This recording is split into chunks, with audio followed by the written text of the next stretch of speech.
ដឹ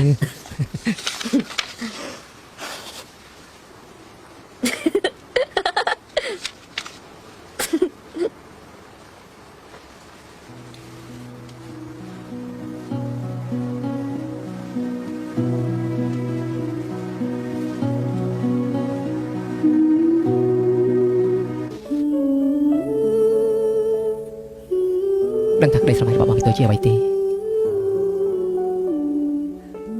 ទី1ចង់ឲ្យក្រុមហ៊ុនខ្លាយជាមហាសាគ្រាក្តីសុបិនទី2គឺរៀបចំសួនកំសាន្តប្រមូលយកនៅក្តីសុបិនរបស់ភ្ញៀវទាំងអស់នោះបង្កើតឋានសួគ៌តូចមួយស្អីទៀត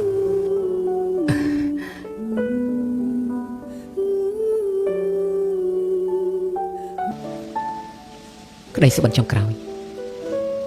ស្វែងរកនារីម្នាក់ស្រឡាញ់លើអ្វីដែលខ្លួនស្រឡាញ់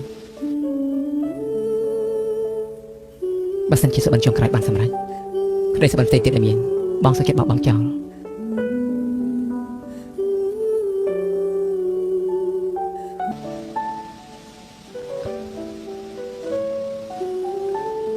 ក្រៅពីអូនទៅពេលនេះបងគ្មានអ្វីទៀតទេអូនព្រមទទួលយកបងទេ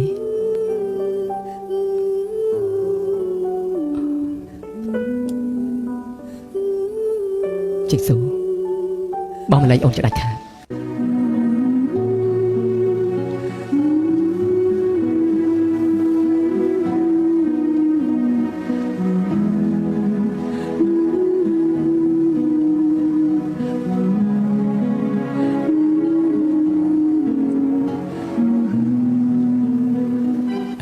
លើនឹងខ្ញុំថាមិនចាំបាច់រត់ទៀតទេខ្ញុំគឺជាមនុស្សច្បាស់លាស់តាំងពីដើមមកហើយ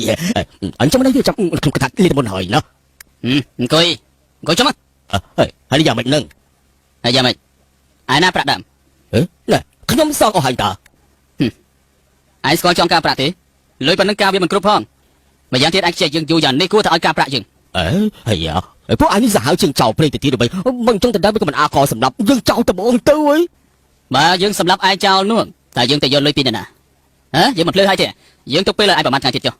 សប្តាហ៍ក្រោយបើឯងរកលុយមកសងយើងមិនបានទេដឹងស្រាប់ហើយថាវាយ៉ាងម៉េចនោះ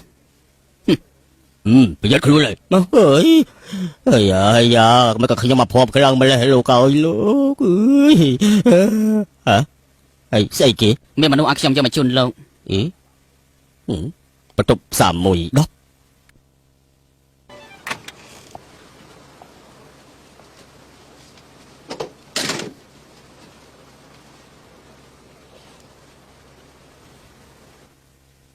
បាច់គ្នាយូរហើយណ៎